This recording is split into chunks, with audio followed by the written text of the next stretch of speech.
Bien, señores alumnos, entonces ahora vamos a continuar con las clases de dislipidemias. Ya hemos conversado anteriormente que las dislipidemias son uno de los factores de riesgo más importantes para el desarrollo de la aterosclerosis y en el caso de los diabéticos de la macroangiopatía diabética. Vamos a desarrollar el tema de esta manera. Es importante primero definirlas. ¿Qué son las dislipidemias? Las definimos como el conjunto de enfermedades que se caracterizan por alteración del metabolismo de lípidos, sea este de colesterol, triglicéridos, fosfolípidos o apolipoproteínas. Antes se le llamaba hiperlipidemia, pero como vamos a ver en estos minutos, no es solamente el aumento, a veces es la disminución también la que es deleteria y es factor de riesgo cardiovascular. ¿Cómo clasificamos las dislipidemias?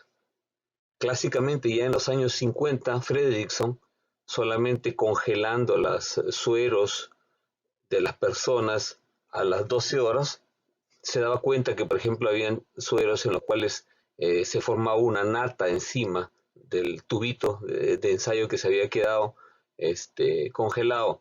Él lo llamó a eso dislipidemia tipo 2A. Hoy sabemos que eso es hipercolesterolemia pura. Había otro tipo que Fredrickson lo dejaba congelado el suerito y el suero estaba turbio, totalmente turbio. Le llamó la dislipidemia tipo 4. Hoy sabemos que esa es la hipertrigliceridemia. Entonces vean cómo con métodos tan simples como centrifugar la sangre tomada y ese suero, dejándolo en reposo durante 2 horas en una refrigeradora, uno puede tener ideas de qué alteraciones lipídicas tiene la persona. Lo clasificaba así Fredrickson. Eso ha ido, diríamos, mejorando tanto que hasta hablamos ahora de clasificaciones genéticas. Hay alteraciones que ya se han ido tipificando desde el punto de vista genético, pero eso es pues para algunos sitios muy desarrollados. Entonces, nosotros, ¿qué es lo que vamos a usar más? Son las clasificaciones clínicas. Vamos a ver de la siguiente manera, podemos clasificar clínicamente las dislipidemias y una hipercolesterolemia familiar, la cual se va a manifestar teniendo su fenotipo como un aumento muy elevado de colesterol, usualmente más de 250. Podemos tener la hipercolesterolemia poligénica, en la cual encontramos el colesterol elevado, pero no tanto como la hipercolesterolemia familiar, que usualmente es homocigota. En tercer lugar tenemos la hiperlipidemia combinada familiar, donde hay aumento de colesterol y triglicéridos, quizás una de las más frecuentes. La disbeta-lipoproteinemia familiar, en la cual también hay aumento de colesterol y triglicéridos. La hipertrigliceridemia familiar, donde hay solamente aumento de triglicéridos. La hiperkilomicronemia familiar, en la cual hay un gran aumento de triglicéridos, usualmente este es mucho más de 500, y la hipoalfa-lipoproteinemia, en la cual hay disminución de HDL. Por eso hablábamos que no todos son aumentos, sino otras son disminuciones. La más importante es la disminución de HDL.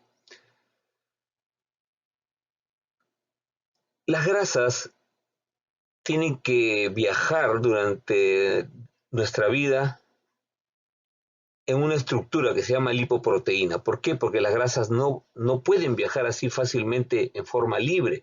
No es, diríamos, lo más fisiológico, no es lo más frecuente. Puede haber grasas libres, pero no es lo más frecuente. Las grasas viajan en estructuras como si fueran su transporte, su ómnibus, son las lipoproteínas. ¿Qué son las lipoproteínas? Son estructuras químicas en las cuales, diríamos, una apolipoproteína forma la estructura, la carcasa, y vamos a ver cómo, por ejemplo, aquí tenemos en el centro de la lipoproteína, hay fundamentalmente triglicéridos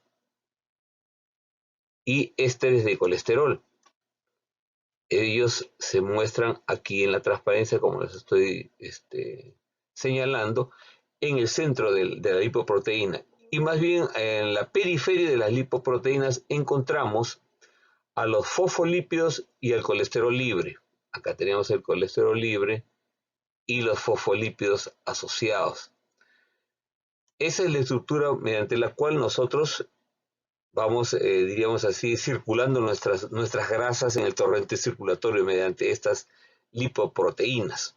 La estructura principal la da entonces las apolipoproteínas y ahí viajan como pasajeros las grasas en sus diversas formas, como acabamos de ver, en triglicéridos, colesterol, fosfolípidos, ésteres de colesterol. Nosotros escuchamos hablar de colesterol, triglicéridos, pero a la misma vez de LDL, HDL, VLDL. ¿Por qué hablamos de esa manera? Lo que pasa es que nosotros podemos estar hablando de colesterol, pero el colesterol es una forma en la cual nosotros, diríamos así, podemos medir esa grasa como tal, como colesterol, o como triglicéridos mediante la metodología bioquímica, pero podemos asimismo medir las mismas grasas, pero midiendo su diámetro y su densidad. Y por eso vamos a ver que nosotros tenemos lipoproteínas de un pequeño diámetro, pero alta densidad. Ahí están los HDL colesterol. Vean ustedes, son lipoproteínas que tienen un pequeño diámetro, pero una gran densidad. Y en cambio tenemos otras lipoproteínas que tienen muy baja densidad, por eso se llaman Very Low Density Lipoprotein, VLDL, y esas lipoproteínas tienen un diámetro mucho más grande, vean, mucho más grande acá, que lo que tenían los HDL, o sea, son mucho más grandes. Las lipoproteínas, las más grandes de todas son los kilomicrones. Acá están, vean ustedes, los kilomicrones, este es su tamaño, y su densidad son, vean, poco densas, los kilomicrones. En cambio, al otro extremo tenemos las muy densas, pero pequeñitas, por eso se llaman HDL, High Density Lipoprotein. De ahí viene el nombre entonces HDL, LDL, IDL y VLDL, por el tipo de densidad. Muy alta densidad, baja densidad, densidad intermedia, muy baja densidad, y las que son las más grandes, con muy baja densidad, son los kilomicrones. Entonces, ya entendemos ahora cuáles son esas diferencias, por qué llamamos colesterol, triglicéridos y por qué llamamos VLDL, LDL. Bien, entonces nosotros cuando hablamos de colesterol, que es, digamos así, el punto central de los problemas lipídicos como factor de riesgo, tenemos que recordar que el colesterol tiene una vía exógena y una vía endógena. Recordemos primero qué pasa cuando ingerimos grasas en nuestra alimentación. Cuando ingerimos grasas, lo que ocurre es que el colesterol de la dieta es absorbido por vía intestinal. Los intestinos envían hacia la circulación a las grasas mediante un vehículo que es el kilomicrón. Está acá. Los kilomicrones viajan por el torrente circulatorio y la lipasa lipoproteica, LPL, acá ustedes la ven, se encarga de metabolizar el kilomicrón y entregar grasas hacia el torrente, hacia diremos, el resto de la economía de las células que requieren grasa para el metabolismo. Y así va pasando por todo el torrente circulatorio hasta que quedan lo que se llaman los remanentes de kilomicrones. Los remanentes de kilomicrones finalmente van a llegar al hígado y estos kilomicrones van a ser metabolizados por el hígado y el hígado va, por una parte, a formar proteínas nuevas, nuevos VLDL. Acá con esta grasa del remanente de kilomicrón se forma por parte VLDL, pero por otra parte van a haber restos de colesterol con los ácidos biliares propios del hígado, los cuales nuevamente van a ser enviados hacia el intestino por la bilis.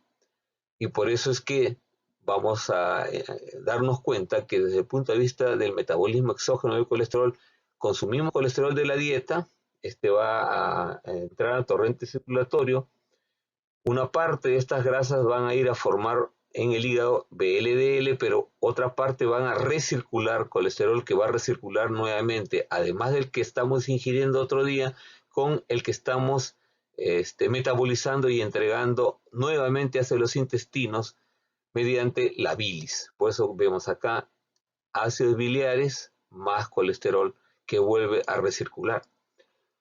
¿Qué pasa en la vía endógena? En la vía endógena nosotros primariamente en el hígado sintetizamos lipoproteínas, las cuales van a llevar colesterol y otras grasas hacia el resto de la economía humana. El hígado entonces, ¿qué es lo que hace con las grasas que entran de la alimentación? Van a ser metabolizadas y va a formarse una lipoproteína de muy baja densidad, VLDL. Esta va también a empezar a circular por el torrente circulatorio, las lipoproteínas lipasas las van a ir metabolizando, entregando ácidos grasos libres hacia todas las células que lo necesiten, y al ir cambiando, porque van entregando triglicéridos, van quedando más colesterol y va cambiando su peso molecular y por lo tanto su densidad, y entonces de VLDL pasan a IDL, y conforme siguen entregando más triglicéridos va quedando casi puro colesterol, y estas IDL terminan finalmente en LDL, cuando ya les queda casi puro colesterol. ¿De acuerdo?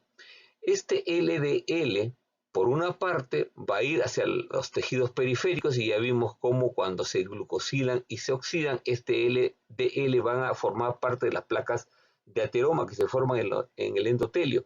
Pero por otra parte, este LDL va a ir hacia el hígado, nuevamente para ser capturado por el hígado, que tiene receptores para las apoproteínas de LDL, fundamentalmente ApoE, y entonces el hígado recaptura al colesterol y se vuelve a formar VLDL. Otra parte va a ser excretado con los ácidos biliares hacia los intestinos. De manera que tenemos una ruta entonces exógena y una ruta endógena en lo que es el metabolismo del colesterol.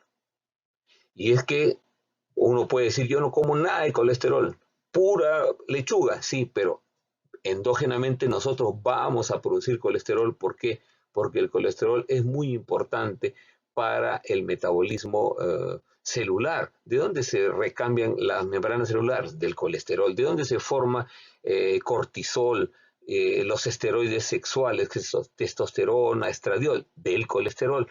Por lo tanto, el colesterol también es muy importante. No es solamente que sea dañino porque forman las placas de ateroma, sino que también tiene un rol muy importante en el resto de la economía humana.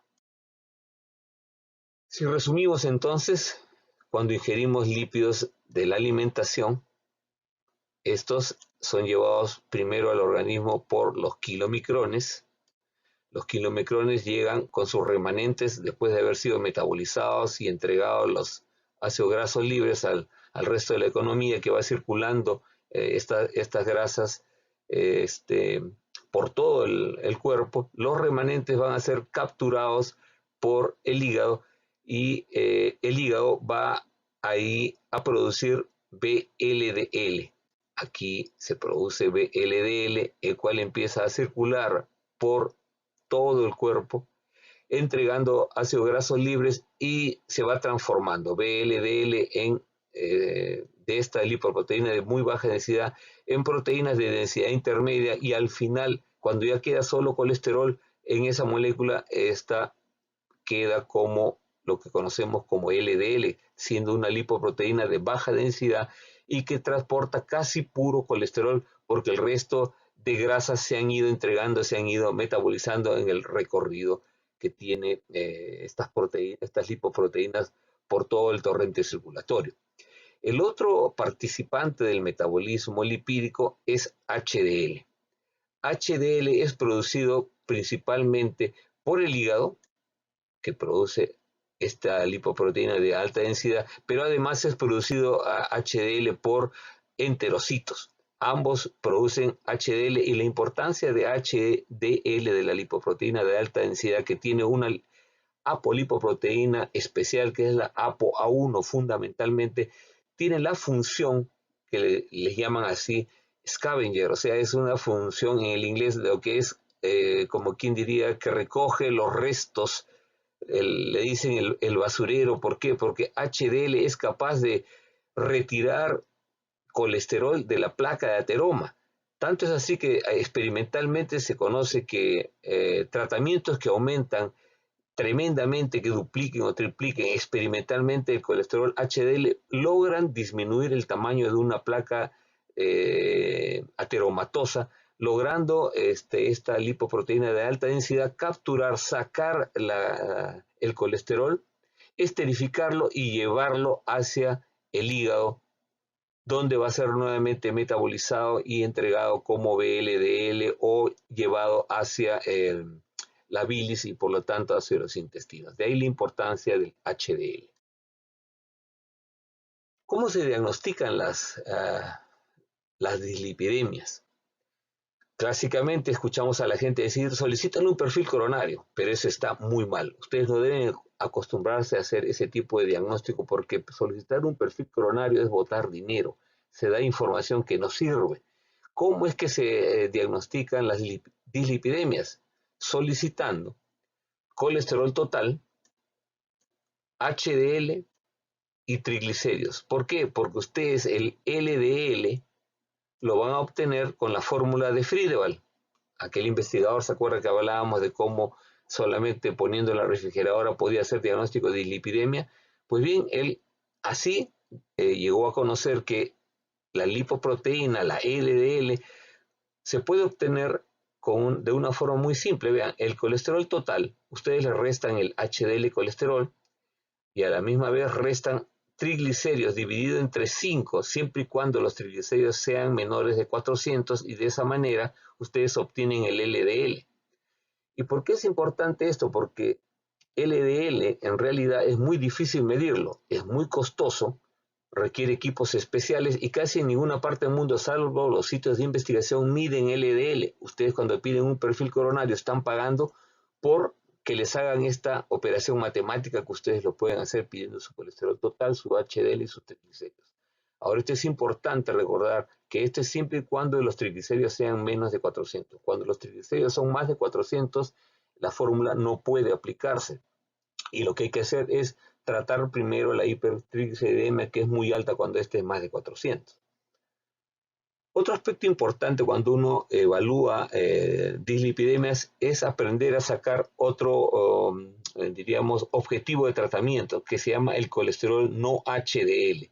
Y esto es importante porque ¿qué significa el colesterol no HDL? Hace un rato hablamos que el HDL tiene apolipoproteínas A1, que son muy importantes porque son las que conforman la carcasa más importante de HDL y que se va a encargar de retirar el colesterol de la periferia y llevarlas de esa periferia de las placas de ateroma y llevarlas al hígado. Pues, ¿qué pasa si nosotros al colesterol total le restamos el HDL, o sea, las ApoA1? ¿Qué va a quedar? ApoB. Por eso una forma de medir ApoB, que uno lo puede hacer específicamente para investigación, y sabemos que las lipoproteínas ApoB son netamente heterogénicas, lo hacemos por investigación, pero la forma clínica más simple en que lo hacemos en el día a día es restarle al colesterol total el HDL, que significa las ApoA1, y al quitar todas las ApoA1 lo que va a quedar fundamentalmente son ApoB. Por eso es una forma indirecta de medir. Entonces, uno hace el diagnóstico de dislipidemia, pero tiene que tener en mente que uno puede estar ante dislipidemias que pueden ser primarias, pero siempre debemos descartar las dislipidemias secundarias. Por ejemplo, ¿qué pasa cuando uno tiene un hipotiroidismo? En el hipotiroidismo, todos sabemos que puede haber hipercolesterolemia. Tanto es así que se dice que todo colesterol más de 300 hay que pedirle un test, porque la persona puede ser que no dé ningún síntoma clásico de hipotiroidismo, pero uno de los signos que ocurre con el hipotiroidismo es la hipercolesterolemia. Otra enfermedad que nos muestra dislipidemias secundarias es la diabetes, de la cual hemos tocado y es una de las pandemias que vivimos en enfermedades crónicas. ¿Qué pasa con la dislipidemia que se asocia a la diabetes mellitus? ¿Se acuerda que hablábamos de la dislipidemia heterogénica? ¿Por qué se caracteriza? Por hipertrigliceridemia. Entonces, son dos enfermedades que causan dislipidemias secundarias. Uno mejora el metabolismo de la diabetes y disminuye la hipertrigliceridemia. Uno le da tratamiento con hormona tiroidea y baja el colesterol. Y así tenemos otras causas como síndrome nefrótico, insuficiencia renal, ictericia obstructiva y, como ustedes ven acá, una larga lista de enfermedades que se asocian a otras dislipidemias secundarias. Dos son importantes porque son altamente prevalentes. Una es la hiperlipemia alcohólica, sobre todo en los varones. Usted hace un colesterol, triglicéridos y HDL colesterol el fin de semana, después de un fin de semana, un lunes, tiene que preguntarle a la persona, señor, ¿usted ha tomado licor fin de semana? Porque a veces ha subido los triglicéridos, pero simplemente porque ha tenido un fin de semana alcoholizado. Y el otro es el que se da con las damas. Los anticonceptivos orales también ocasionan mayor secreción de VLDL y eso es una muestra de hipertrigliceridemia. De manera que mujer que usa anticonceptivos orales y hace hipertrigliceridemia usualmente va a tener problemas, por ejemplo, trombogénicos. Es una de las indicaciones de revisar muy bien el uso de anticonceptivos orales cuando una dama hace hipertrigliceridemia en el momento de empezar su uso de anticonceptivos orales. Entonces, son dos causas a las cuales queremos hacer hincapié, además de lo que hemos hablado de la propia diabetes y del hipotiroidismo. ¿De acuerdo? Entonces, hemos evaluado ya cómo se diagnostica y cómo es la fisiopatología de las dislipidemias. Recordemos que dentro de los factores de riesgo para la enfermedad cardiovascular, es decir, para la aterosclerosis, tenemos pues factores no modificables como son la edad, el género, hombre o mujer, la historia familiar de diabetes, pero dentro de los modificables y los cuales nosotros tenemos que tratar de cambiar porque pueden ser manejados, tenemos el tabaco que hay que retirarlo, la presión arterial que hay que manejarla, la diabetes mellitus, el sedentarismo, la obesidad, pero estamos en este momento con las dislipidemias, fundamentalmente las hiperlipoproteinemias y el HDL bajo, al cual hay que tener muy en cuenta, porque las estadísticas nacionales muestran que en el Perú la dislipidemia más importante en todo el Perú es el HDL bajo. Eso es importante recordar. ¿Y por qué es que empezamos a manejar este factor de riesgo que es el lipídico? Porque como es uno de los factores de riesgo, debemos de manejar qué es un concepto de riesgo. Por ejemplo, cuando nosotros encontramos en la literatura que dice que un sujeto, una persona, tiene un riesgo cardiovascular a 10 años de 15%, ¿qué está significando? Significa que dicha persona tiene una posibilidad de 15% de presentar en los próximos 10 años un evento cardiovascular, o sea, un infarto, un DCB, un accidente isquémico transitorio o una trombosis de miembros inferiores, pudiendo llevar incluso a una amputación, ¿no es cierto? Eso es el concepto. ¿Qué manejamos el concepto de riesgo cardiovascular? Porque lo que nosotros tratamos de hacer con estos lípidos es modificarlo para prevenir el evento cardiovascular en el tiempo. Y si es que hay reducción significativa, es indudable que nosotros vamos a haber logrado la acción sobre este blanco de intervención, que es los lípidos. Pero en el caso que no se puedan modificar, lo que nosotros por lo menos tratamos de hacer es de identificar grupos de alto riesgo, porque muchas veces son familias que nos permitan, pues, desde el punto de vista de salud pública, identificar las familias, los grupos poblacionales sobre los cuales tengamos que intervenir para beneficiarlos, manejando intensivamente el factor lipídico, que muchas veces es genético, pero muchas veces está asociada a costumbres poblacionales, y en eso es uno de los grandes problemas que tenemos nosotros, porque ustedes saben cómo es sobre todo lo que deviene de la alimentación hipercalórica que tenemos en los últimos tiempos sobre nuestra carga genética, que ya lo hemos comentado, viene de migraciones asiáticas y que tiene por lo tanto el llamado gen ahorrador, ¿no es cierto? Con su dislipidemia heterogénica, con su cuello negro, su acantosis nigricans. Y la aterosclerosis, pues, es una enfermedad multifactorial. Este es un ejemplo, vean, muy antiguo ya de las primeras etapas del estudio de Framingham, donde lo que se muestra claramente, vean ustedes, con 3 factores de riesgo en la década de los 80 de los Estados Unidos de Norteamérica. Se estudiaba acá el tabaco, el colesterol y la presión arterial. Vean ustedes la incidencia de eventos por 1000 pacientes al año, cuando no habían cuando el grupo poblacional estudiado no tenía factores de riesgo, vean que bajo la cantidad por año de eventos por cada 1000 personas. Pero bastaba un factor de riesgo, sea que la persona fume, que tenga el colesterol elevado, que tenga la presión alta, vean cómo se duplicaba la posibilidad de hacer un evento. Si se sumaban 2 factores, casi ya iba para el cuádruple, y se sumaban los 3 factores, o sea, la persona fumaba, tenía colesterol elevado y tenía la presión elevada, vean cómo se elevaba también la incidencia de eventos ateroscleróticos finales. De ahí la importancia de manejar lípidos. Y por ello vamos a revisar las guías que en los últimos años nosotros hemos venido, diríamos así, tratando de aplicar porque tienen quizás un acercamiento mayor a nuestra realidad. Porque en realidad en el país no tenemos ningún estudio nacional en la cual nosotros valoremos el riesgo cardiovascular como país, como, diríamos, como sociedad en todo el territorio nacional. Entonces nos tenemos que valer de estudios que se hacen en otras partes del mundo para ver cómo se valoran en otras partes del mundo el riesgo cardiovascular y tratar de aplicarlos al manejo, por ejemplo, de lípidos en nuestro país. Les presento las guías de la AACE. AACE significa Asociación Americana de Endocrinólogos Clínicos.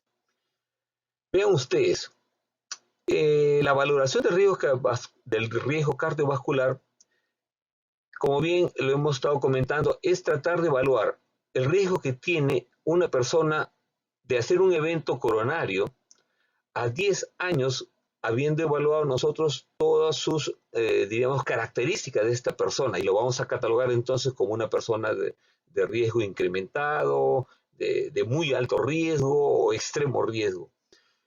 ¿Cómo se logra? Se logra mediante herramientas. Por ejemplo, la más antigua es el score de Framingham. Recordarán ustedes que el estudio Framingham en los Estados Unidos de Norteamérica empezó en los años 60 y de ahí es de donde nace la famosa historia del colesterol, al darse a conocer mediante los estudios de esta población de Framingham que se relacionaba el colesterol elevado con la presencia de infarto de miocardio. Hoy en día estamos hablando ya de estudios genéticos con la tercera generación de los habitantes de la ciudad de Framingham. Por eso es que este score es muy usado. Otro es el score MESA, donde ya muchos años después también se ha hecho el cálculo a 10 años del riesgo cardiovascular, pero usando tomografía cardíaca para medir la calcificación de arterias coronarias. Vean cómo avanzan las cosas. Acá era muy clínico, bioquímico. Acá ya se empieza a usar tomografía para evaluar calcificación de arteria coronaria y nos da un score de riesgo. El otro es el score de Reynolds. Es un score en el cual se incluye la proteína C reactiva de alta sensibilidad y este sobre todo tiene un gran uso en el sexo femenino, como lo demostró el estudio de Júpiter. Ese es el nombre, el acrónimo del estudio Júpiter. Y para el caso de diabéticos se usa el score de riesgo del UKPDS, o sea, del estudio que hablamos en las primeras clases, del estudio Reino Unido prospectivo en diabéticos comparando el tratamiento intensivo contra el tratamiento convencional. También ellos tienen un calculador del riesgo. Entonces vean ustedes, tenemos 4 formas de catalogar el riesgo cardiovascular y vamos a ver después cuál es la que nosotros creemos que debe aplicarse en nuestro país. Aunque sobre esto no hay un consenso aún único, diríamos así. Otro aspecto importante cuando valoramos el riesgo cardiovascular es entender que cuando el HDL es más de 60, el sujeto está protegido. Por eso se habla que el HDL es protector, pero no es que esté protegido totalmente. El concepto que se maneja es que cuando una persona tiene un HDL, un factor de riesgo debe ser restado del perfil de riesgo total individual de la persona. Por ejemplo, si tenía 3 factores de riesgo, ¿no? Por ejemplo, cuando uno hace la catalogación de qué riesgo tiene la persona, vamos a ver después, tenía 3 factores, pero, por ejemplo, fumaba, tiene triglicérido elevado y es hipertenso, pero tiene un HDL, y ahí ya son 3 factores de riesgo, pero tiene un HDL 80. En el cálculo final de estos 3 factores de riesgo le retiramos uno y le quedarían 2 porque se está compensando el HDL más de 60 con uno de los factores de riesgo. Se retira entonces en la valoración de riesgo cardiovascular un factor cuando el HDL es más de 60. El otro aspecto es que los triglicéridos elevados debieran ser incorporados en la valoración de riesgo. Y por eso es que nosotros usamos esta guía AACE, porque si nos vamos a la guía de lo que se llama el AJA, o sea, de la Asociación Americana del Corazón, ellos, como ustedes saben que en la gente caucásica no tienen gran hipertrigliceridemia, no le dan mucha importancia. En cambio, las guías de la AACE, muy bien claramente acá ustedes ven, lo dice, que el triglicérido debería ser incorporado en la valoración del riesgo cardiovascular.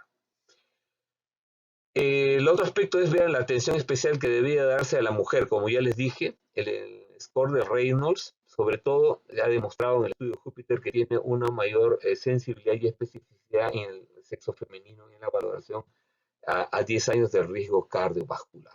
¿Ok? Eso es importante recordar. Estos cuatro herramientas que nos sirven para valorar el riesgo tienen algunas diferencias. Algo hemos comentado, vean el de Framingham. En general es un método que calcula el riesgo a 10 años para infarto para adultos de 20 años de edad o más, quienes no tienen al momento de la evaluación ninguna enfermedad cardíaca o diabetes. Esas diríamos las características básicas con las cuales se ha ido manejando y salió el score de Framingham. En cambio, el score MESA, y ojo, MESA es un acrónimo que está acá abajo, vean, de dónde viene MESA, viene como acrónimo de Estudio de Arteriosclerosis Multiétnico, de ahí viene MESA. Ese estudio MESA entonces calcula el riesgo a 10 años de enfermedad cardiovascular arteriosclerótica mediante la evaluación de calcificación de arteria coronaria, para la cual necesita uso de tomografía. El score de Reynolds, ya lo dijimos, calcula el riesgo de 10 años de infarto, de ACV u otra enfermedad cardíaca mayor en personas sanas sin diabetes, pero los que muestran mayor sensibilidad son las mujeres usando este score. Y ya vimos el estudio UKPDS, nos muestra también un score calculador de riesgo cardiovascular en personas diabéticas. Y este riesgo es hasta 3 veces más que en la población general, y por eso es que sería ideal usar el score del UKPDS cuando evaluemos diabéticos. Lo malo que no es muy simple y no es accesible cuando uno quiere bajarlo a nuestras tablets, que es la forma en la cual ahora nos manejamos. Pues bien, una vez que uno ha valorado el riesgo cardiovascular usando estas escalas, finalmente uno tiene que tratar de decidir y cómo va a manejar entonces los lípidos, catalogando en un nivel dependiendo de una de estas herramientas que hayamos usado. Y una de las guías más usadas es la guía europea. La guía europea, que sus siglas son ESC-EAS, porque ahí está lo que se llama la Sociedad Europea de Cardiología y la Sociedad Europea de Aterosclerosis, de ahí viene ESC-EAS, recomiendan usar un score que los europeos han llegado a sacar en un estudio de toda Europa basado en cohortes representativas de varios países europeos, y es una forma muy fácil poniendo los puntajes de colesterol, de si fuma o no fuma, si es hombre o mujer, ¿no es cierto? Y entonces se estima mediante este sistema la posibilidad de tener un evento fatal, sea este un infarto, un stroke o una enfermedad arterial oclusiva, incluyendo incluso la muerte cardíaca súbita. Esta es una forma muy fácil de estimar el riesgo en personas sanas sin enfermedad cardiovascular documentada, y también tenemos que conocer el que existe este score. ¿Saben por qué? Porque en las guías nacionales del MINSA se propone su uso. Por ello es importante que ustedes conozcan y vayamos a revisarlo más ampliamente de repente en otras de las reuniones que vamos a tener para tocar el tema de lípidos. Pues bien, entonces cuando nosotros hemos valorado, sea con el score de Framingham, con el de Reynolds, o sea, uno tiene que valerse de uno de estos scores. Es importante como comentario, si bien es cierto que en las guías nacionales de valoración de riesgo cardiovascular se propone el uso del score como una herramienta para poder valorar el riesgo cardiovascular en las personas, nosotros creemos y nos apegamos un poco más a las investigaciones que se han hecho, y se los comento, las investigaciones que se han hecho en Colombia. En Colombia, la Sociedad Colombiana de Endocrinología y el Ministerio de Salud en Colombia han hecho estudios de aplicación del score de Framingham por ser más sencillo, como vamos a ver dentro de unos minutos en la otra transparencia. Y si bien es cierto que el score de Framingham está basado en un estudio hecho en población caucásica, han aplicado los colegas y los estudiosos de la República de Colombia y han valorado que sí se puede aplicar en poblaciones como la colombiana, que tenemos algo parecido en cuanto a mezcla racial, ¿no es cierto? Y solamente ellos piden que sobre el riesgo cardiovascular que se obtenga mediante el puntaje que tiene el score de Framingham se le multiplique por 0.75 para corregir el score que le sale para una raza caucásica. ¿Por qué? Porque si fuera solamente con score de Framingham, se demuestra que el score de Framingham, que valora muy bien a la gente caucásica para gente mestiza como nosotros, subvalora el riesgo cardiovascular y por eso es que se propone por parte de la Sociedad Colombiana de Endocrinología usar el score de Framingham. Pero bien, podemos valernos de todas maneras del score de Framingham, usar el score tal como lo propone la guía nacional.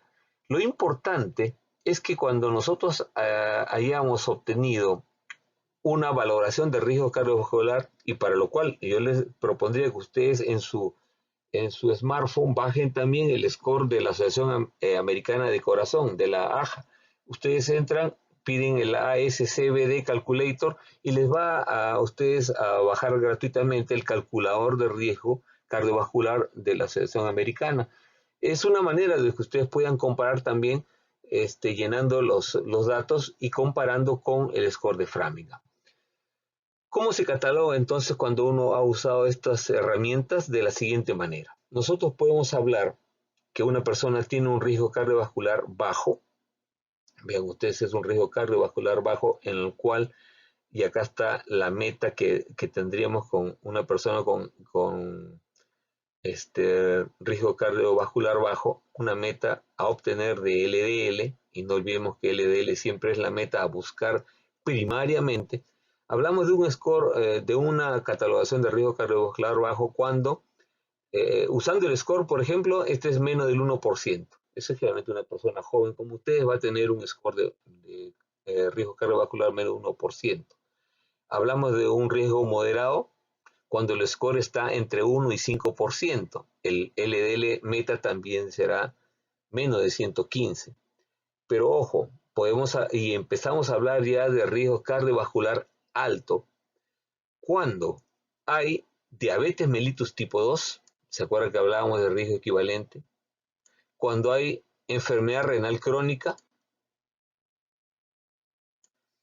cuando ya la persona que hemos evaluado su riesgo cardiovascular le sale un score más de 5 y menos de 10, ya es una persona de riesgo cardiovascular alto. Cuando el colesterol es más de 310 con un factor de riesgo más, o sea, por ejemplo, tiene hipertensión, o sea, tiene el factor de riesgo elevado, además colesterol 310, ya la persona hablamos de un factor de riesgo o es de un riesgo cardiovascular alto. Y esto es importante porque cuando uno cataloga a una persona de riesgo cardiovascular alto, y ahí sobre todo tenemos a los diabéticos y a las personas con enfermedad renal crónica moderada, o sea, filtración glomerular entre 30 a 59, el objetivo a obtener en el tratamiento de los lípidos, o sea, de las dislipidemias, es llegar a un LDL de menos de 100. Pero podemos catalogar también personas de riesgo cardiovascular muy alto, y eso se da cuando encontramos, por ejemplo, enfermedad cardiovascular documentada, o sea, una persona que tuvo ya un infarto, por ejemplo, o clínicamente, o cuando ya hay imágenes pues muy claras, de repente tiene pues ya una angiografía, entonces ya está documentada la enfermedad cardiovascular, o es una persona diabética con daño de órgano blanco, o sea, por ejemplo, tiene retinopatía, ¿no es cierto?, o nefropatía, o tiene además, de repente no tiene daño de órgano blanco, pero es diabético hipertenso, ya tiene dos factores de riesgo. Entonces, ese es otro que sería un diabético con otro factor de riesgo, tiene riesgo cardiovascular muy alto. Igual la enfermedad renal crónica severa, cuando la filtración glomerular es menos de 30, ¿ok? Y cuando el score de riesgo cardiovascular es más de 10, también hablamos de una valoración muy alto, con lo cual el LDL objetivo pasa a ser menos de 70.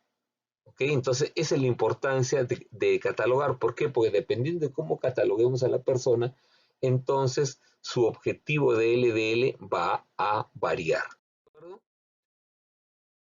Evidentemente, hemos hablado hace un rato de las limitaciones del uso de los scores más, digamos, propuestos, sobre todo el score, porque lo tiene la guía nacional de manejo de factores de riesgo, que lo pueden encontrar ustedes en la página web del MINSA, y la de Framingham, que les decía que los colegas colombianos han hecho estudios aplicando el score de Framingham para poder usarlo en poblaciones como las nuestras, y yo creo que ese es un buen trabajo que es un reto a nosotros también tratar de hacer un estudio nacional donde aplicamos el score de Framingham y logremos demostrar que nosotros también podemos usarla.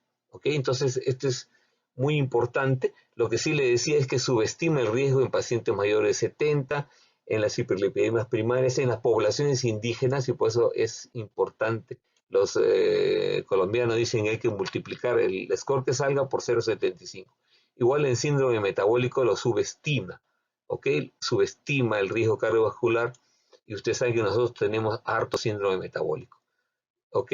Y por eso es que si bien se dice que es población específica caucásica, no olvidemos que ya se ha hecho estudios en Colombia, por eso les hacía hincapié que les invito a usar el score de Framingham, aunque esté huyendo en contra del uso del score. Pero en realidad pueden ustedes ir jugando usando ambos herramientas para ver cuál les subvalora y cuál valora mejor como factor de riesgo cardiovascular. Acá está, ¿por qué se usa el score de Framingham en Colombia? Ven ustedes, la estratificación con el score de Framingham nos muestra, primero, edad. Usted necesita tener edad, necesita tener el colesterol, le va a dar un puntaje de acuerdo a la edad. Necesita tener la presión arterial sistólica, saber si está tratada o no tratada, y el HDL. Dependiendo entonces de los años, como por ejemplo acá, una persona entre 55 y 59 le da 8 puntos. Esa persona con un colesterol, por ejemplo, de entre 200 y 239, 4 puntos. Y así le va dando un puntaje. Si fuma, si es fumador a esa edad, le da 4 puntos, o sea, lo sube mucho. Si no es fumador, 0 puntos. El HDL le da un puntaje también. Si es más de 60, le resta un punto. Por eso dijimos que HDL más de 60 es protector. Si es menos de 40, le suma 2 puntos, y la presión arterial también suma. Nosotros obtenemos un puntaje, por ejemplo, acá teóricamente obtenemos en esa persona 15 puntos y nos vamos a la tabla de riesgo de Framingham. Con 15 puntos el riesgo de 10 años es 3. Uno diría, una persona con estas características tiene un riesgo a 10 años de 3%. Por ejemplo, tienen ustedes, es un cálculo con esta data, que lo tienen ustedes ahí en blanco, les va a sumar 15, lo cual sería un riesgo de 10 años de 3. O sea, sería una persona de riesgo bajo, por ejemplo, ¿no es cierto? Entonces, vean, es un método muy fácil de usar, ¿no es cierto? Y los invito, por lo tanto, pueden también bajarlo a su smartphone. El smartphone también pueden bajar el score de Framingham, porque claro, uno no lo va a tener en cabeza o lo va a tener en una hoja, todas estas cifras para poder catalogar el riesgo cardiovascular de la persona que estemos evaluando. Pues bien, entonces ya hemos visto que catalogamos a las personas con una de estas herramientas. Les propongo que sea Framingham, pero ¿qué son las metas de tratamiento? Indudablemente las metas de tratamiento son las recomendaciones dependiendo del riesgo cardiovascular y patologías que tenga la persona. Y las metas para manejar lípidos deben ser personalizadas, y deben ser personalizadas de acuerdo al nivel de riesgo que vayamos obteniendo. Como bien dice acá, esos tienen un grado de aplicación que se llama un grado A con un nivel de evidencia 1. Es decir, grado A son las sentencias o, diríamos, recomendaciones que tienen una recomendación muy fuerte, o sea, tienen mucha evidencia, por eso dicen el nivel de evidencia es 1, está basado en ensayos clínicos aleatorizados. Los ensayos clínicos aleatorizados nos muestran que toda meta debe ser individualizada. ¿Cuál debe ser la meta? Para sujetos de bajo riesgo, o sea que no tengan ningún factor de riesgo, se recomienda una meta de menos de 130. O sea, uno puede ser, digamos, relajarse un poco hasta 130. ¿Ok? Esto está, vean, aquí ustedes ven acá la literatura en que nos estamos basando, el Endocrine Practice del 2017.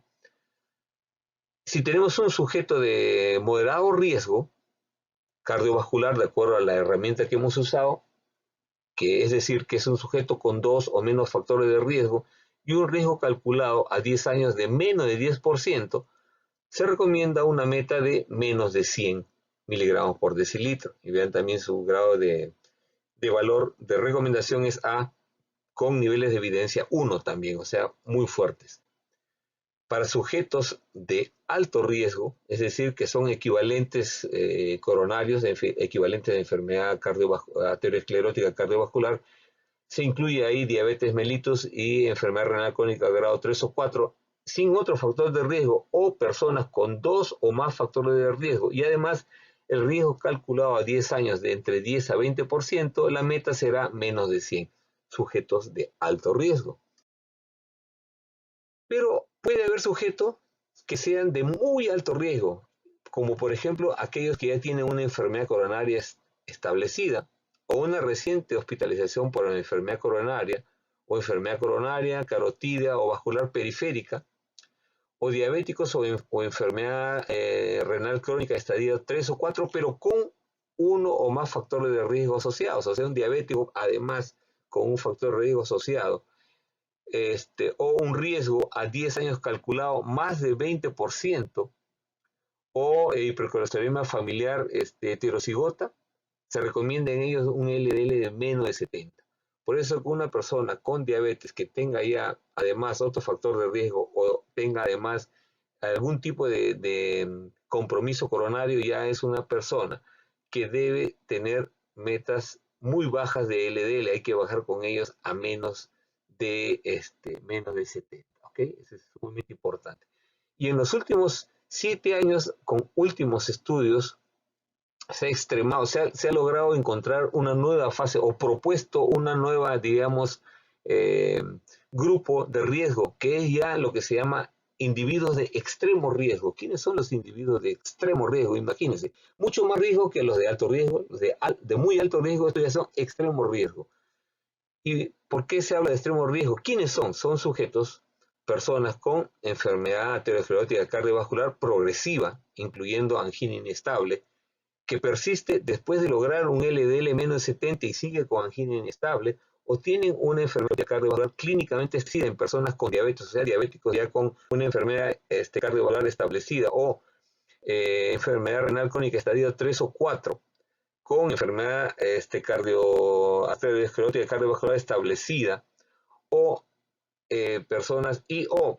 personas con hipercolesterolemia familiar heterocigota, o individuos con historia de enfermedad aterosclerótica cardiovascular prematura, o sea, personas que hayan hecho este tipo de patología ya teniendo menos de 55 años de edad en varones o menos de 65 en mujeres, ahí se van a beneficiar de bajar LDL hasta 55. Y vean, y el grado de fuerza de la recomendación es grado A y el nivel de evidencia es 1, o sea, está basado también en ensayos clínicos. Por eso es que hoy en día bajamos el LDL muy, muy bajo, tan bajo, vean ustedes, por debajo de 55. ¿Ok?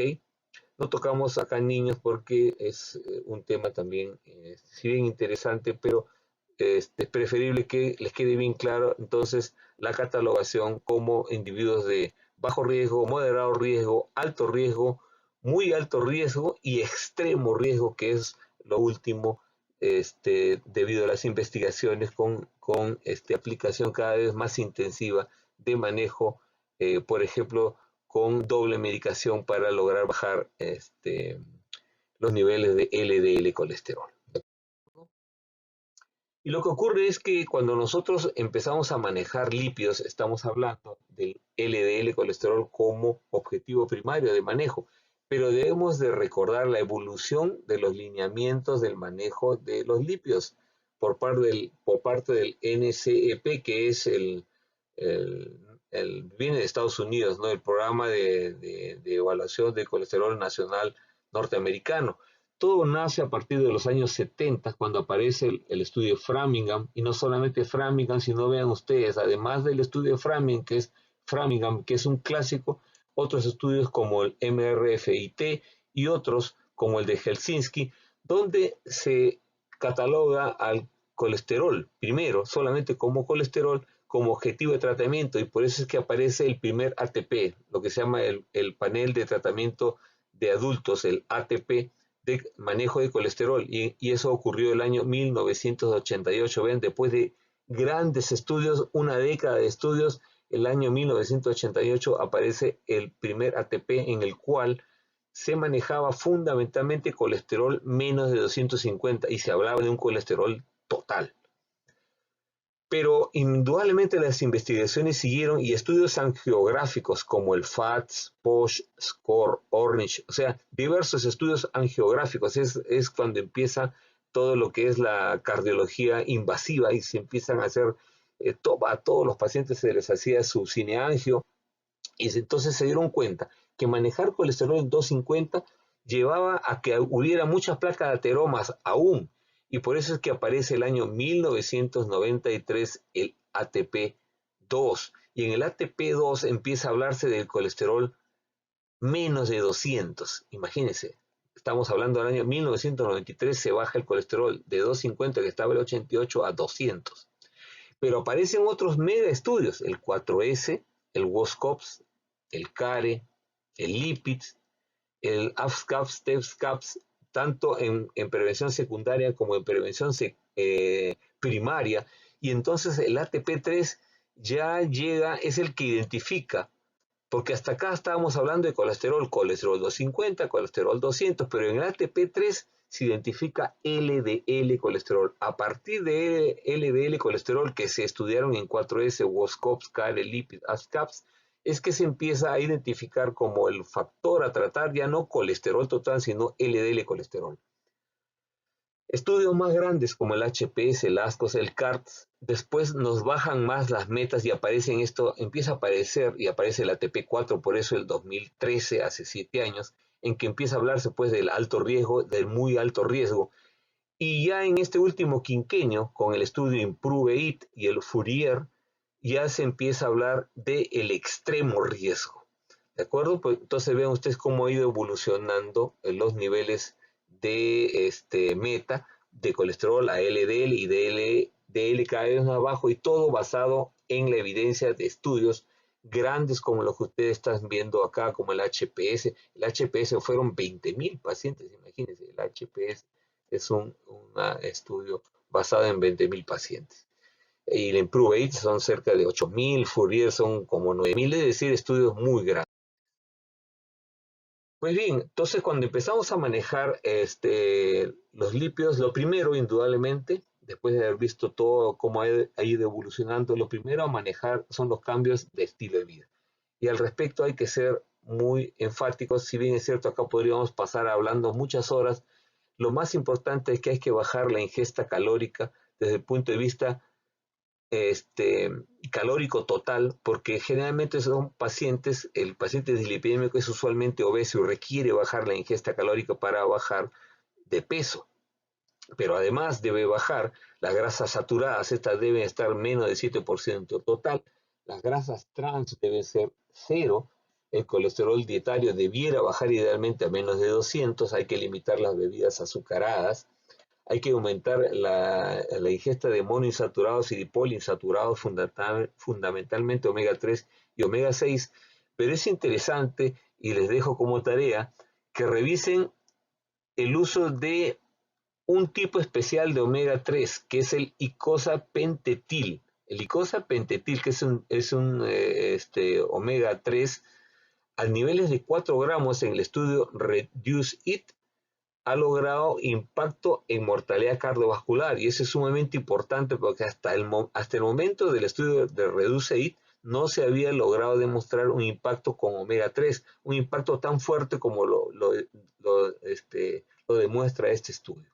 Pues es sumamente importante que lo revisen en lo que es manejo alimentario. Evidentemente el uso de fibra viscosa, soluble, esteroles de planta es importante, y una de las dietas más importantes para el manejo de lípidos y de presión arterial es la famosa dieta DASH. Bajar de peso y además aumentar la actividad física es sumamente importante. ¿De acuerdo? Uno debe hacer diariamente por lo menos media hora de actividad física, de acuerdo a lo que dicen los estudios en todo.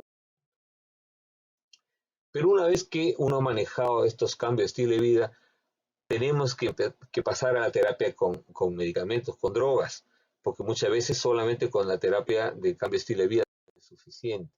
¿Cuál es la número uno en el manejo de los lípidos? La número uno son los inhibidores de la hidroximetilglutaril coenzima A reductasa, las famosas estatinas. Las estatinas están, después de todos los estudios que ustedes han visto en los ATPs, son las más importantes porque reducen los niveles de LDL entre 18 hasta 55%. O sea, son los que más reducen LDL. En cambio, triglicéridos solamente entre 7 a 30%, dependiendo de la estatina. Elevan la HDL solamente entre 5 a 15%. Pueden tener efectos colaterales, sobre todo en gente caucásica de miopatía. Acá en nuestro país vemos muy poco miopatía. Puede haber aumento de enzimas hepáticas, los cuales también veo muy pocos, pero hay que puede haber aumento de enzimas hepáticas. A veces la gente cree que le hace daño al hígado y no, es todo lo contrario. Tiene sus contraindicaciones el uso de estatinas, indudablemente. Gente con hepatopatías tipo cirrosis, hay que evaluar el riesgo-beneficio de usar estatina. Y en forma relativa hay que ver algunas contraindicaciones, sobre todo cuando se usa con otras drogas que pudieran interaccionar. En el país tenemos todas las estatinas, perdón, nos falta pravastatina, la sacaron del mercado porque tenía poca venta, pero tenemos lovastatina, simvastatina, fluvastatina, atorvastatina, rosuvastatina y pitavastatina. O sea, el mercado nacional está inundado, tienen ustedes al escoger todas las estatinas. Lo importante del uso de estatinas es que tienen efectos terapéuticos demostrados. Está demostrado que usando una estatina usted reduce evento coronario mayor, reduce mortalidad por enfermedad coronaria, reduce los procedimientos coronarios, o sea, usted usa estatina y va a reducir la cantidad de angioplastías, de stents, de colocación de bypass, reduce eventos cerebrovasculares, o sea, ACVs, y en general reduce la mortalidad total. Por eso es que el uso de estatinas es una realidad hoy en día que incluso se ve como calidad, lo usan como un patrón de calidad de manejo de una persona por el recetaje de estatinas. Pero hay personas que no pueden usar estatinas. ¿Qué usarían? Se pueden usar secuestrantes de ácidos biliares. Como hay una circulación enterohepática del colesterol, pues bien, cuando uno usa un secuestrante de ácido biliar, va a secuestrar colesterol también. Solo que no va a llegar al 50% la reducción. Los secuestrantes de ácidos biliares reducen hasta el 30% del colesterol, elevan el HDL solo 5%, y más bien pueden aumentar la concentración de triglicéridos levemente, pero vean, su acción obviamente es más leve, más suave que una estatina. Sus efectos colaterales, como tienen que ser tomados, ingeridos, son secuestradores de ácidos biliares, pueden causar malestar gastrointestinal, estreñimiento, embotamiento y reducir la absorción de otras drogas. Compiten. Están contraindicados cuando hay disbeta-lipoproteinemia, que es la tipo 3, y cuando la elevación de triglicéridos es más de 400. Es preferible no usar ahí secuestrante de ácidos biliares. En el Perú tenemos solamente colestiramina, no tenemos colestipol ni colesevelam. Sus efectos terapéuticos están demostrados. También reducen eventos coronarios mayores y reducen mortalidad por enfermedad coronaria. Pues es que otras drogas a manejar en lípidos son los derivados del ácido nicotínico. Son muy antiguos, reducen el LDL de colesterol entre 5 a 25%, pero reducen mucho más triglicéridos, hasta 50%. Por eso su uso principal está la hipertrigliceridemia y porque además es uno de los que más eleva el HDL, que uno quiere pues que el HDL sea alto, ¿no es cierto? El problema es que el ácido nicotínico causa bochornos, puede aumentar la hiperglicemia en el diabético, puede, en realidad es un aumento muy leve, lo hemos visto, puede ocasionar hiperuricemia, puede ocasionar dispepsia, malestar gastrointestinal alto, y en algunos casos muy raros una cierta hepatotoxicidad porque se metaboliza a nivel hepático. Pues está contraindicado en enfermedad hepática severa, en gota severa y en úlcera péptica. Son tres contraindicaciones para el uso de ácido nicotínico, que en verdad en el Perú casi no se usa porque es muy caro para el efecto solamente de bajar al 50% triglicéridos y LDL 25, ¿no? Cuando se puede bajar 50% el LDL con estatinas. Tenemos de liberación inmediata y liberación sostenida. Como le decía, hay en el Perú el de liberación sostenida, ya no hay el de liberación inmediata. Lo importante saber es que los derivados del ácido nicotínico tienen efectos benéficos. Hay estudios en los que reducen los eventos coronarios mayores y la mortalidad total también, si bien no tan potente como estatinas, pero también tienen un cierto efecto, por eso están en el armamentario terapéutico. Quienes sí usamos, este grupo usamos bastante por la misma característica de nuestra población, son los derivados del ácido fíbrico. Fundamentalmente se reducen los niveles de LDL con los llamados fibratos hasta 20%. Pueden elevar a veces los valores de LDL, reducen las concentraciones de triglicéridos hasta 50%. Y por eso es que usamos estos fibratos con bastante frecuencia y por lo que tenemos a la mano varios de ellos. Elevan el HDL hasta en 20%, tienen efectos colaterales también de dispepsia, cálculos biliares y también de miopatía a veces, raro pero sí hay, y está contraindicado cuando tienen enfermedad renal o hepática severa, en las cuales hay que pensar riesgo-beneficio, sí hay que seguirlo usando. En el Perú tenemos genfibrosilo, besafibrato, cipofibrato y fenofibrato, o sea, tenemos al escoger los cuatro, los cuales tienen todos estudios, estudios, unos más a otros, ya a discutir efectos benéficos también demostrados en mejoría de lesiones coronarias y de eventos mayores. Por último, la familia de drogas que han, diríamos así, dado un manejo ya mucho más potente a LDL y colesterol, y es el conocimiento de esta sustancia, de esta enzima, que es la proprotein convertasa subtilicin quexina tipo 9, más conocidos como PCSK9. Vean ustedes aquí en la transparencia, fíjense acá el metabolismo del LDL colesterol. Dijimos que en el hígado hay receptores de LDL colesterol, fundamentalmente de ApoE.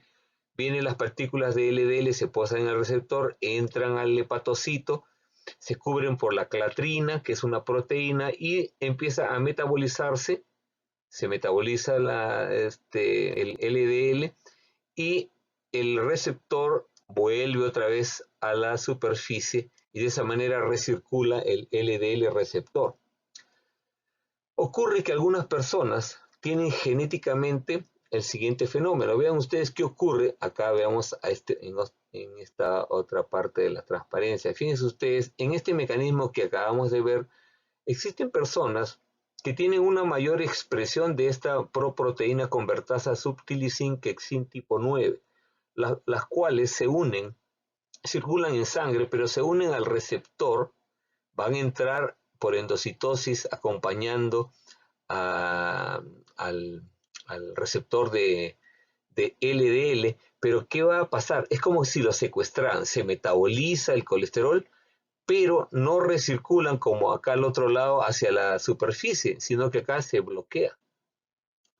Es como que el PCSK9 lo abraza, se termina de metabolizar e impide que el LDL vaya como debiera ser lo normal hacia la superficie. De nuevo, no, se queda bloqueado. Entonces, ¿qué ha pasado? Se han ideado anticuerpos monoclonales, por eso ustedes ven acá MAB, anticuerpos monoclonales, que lo que hacen son inyectados y estos anticuerpos se van y se unen al PCSK9 e impiden que PCSK9 se una al momento de entrar a la endocitosis en el hígado, y al no unirse, pues no impiden que el receptor de LDL recircule.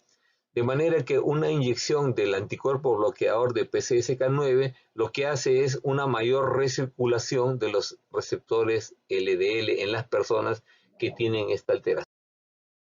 De manera que hoy en día tenemos entonces inhibidores de PCSK9, ¿no es cierto?, que debieran usarse en combinación con terapia estatínica para bajar el LDL en personas con hipercolesterolemia familiar, sobre todo. Son ellas los que tienen esta indicación. Y esto es importante, porque en realidad una ampolla de PCSK9 se pone cada 15 días y tiene un precio entre $7,000 a $10,000. Imagínense que está fuera del alcance nuestro. Felizmente tenemos poca hipercolesterolemia familiar. Lo que sí usamos más son los inhibidores de absorción de colesterol, fundamentalmente ezetimibe. O sea, nosotros usamos, como acabamos de ver, estatinas, fundamentalmente para bajar LDL, pero cuando queremos aumentar la potencia de disminución de LDL para llegar a 55, por ejemplo, con un sujeto de extremo riesgo, usualmente en nuestro país, adicionando ezetimibe, vean, ezetimibe, puede usarse asociado a las estatinas para bajar bastante el LDL, pero también puede servir para usar en personas en las cuales no toleran la estatina, no encuentran o no toleran tampoco las secuestrantes de ácidos biliares, y entonces tiene que usar un ezetimibe, que es un inhibidor de la absorción de colesterol. No olvidemos que el colesterol tiene un receptor, una proteína receptor en los enterocitos. Ese competidor de esa proteína receptora de colesterol es el ezetimibe. Entonces, usando ezetimibe, nosotros logramos disminuir bastante el LDL colesterol, más de lo normal que se logre solo con estatinas, y eso tiene un nivel de evidencia de fuerza de grado A con nivel de evidencia tipo 1, o sea, ensayos clínicos controlados. ¿De acuerdo? Esas son las drogas más los últimos años usadas para bajar mucho más los niveles de colesterol LDL, que es pues el objetivo más importante a lograr impactar cuando empezamos a manejar lípidos. No olvidarse que cuando los triglicéridos son más de 400, pasa a ser un objetivo primario de tratamiento, y ahí tenemos que usar fundamentalmente ¿qué? Derivados del ácido fíbrico. Una vez que se bajan los niveles de triglicéridos con fibratos, y obviamente bajando la ingesta pues calórica, disminuyendo la ingesta de azúcares de absorción rápida, bajando de peso. Si se logra todo eso, bajan los triglicéridos y podemos ya aplicar la fórmula para obtener nuestro LDL y ver si estamos en la meta que le corresponde a la persona, dependiendo de el riesgo cardiovascular que le calculemos, sea con el score o sea con el score de Framingham, y entonces nosotros podamos catalogar con nuestras mediciones lipídicas cuál va a ser la meta de nuestro paciente. Eso es lo más importante que quería compartir con ustedes, y bueno, quedamos en que lean, acá está la literatura, y nos vemos en el tema de discusión, el foro de discusión de esta temática, que es muy importante. Muchas gracias.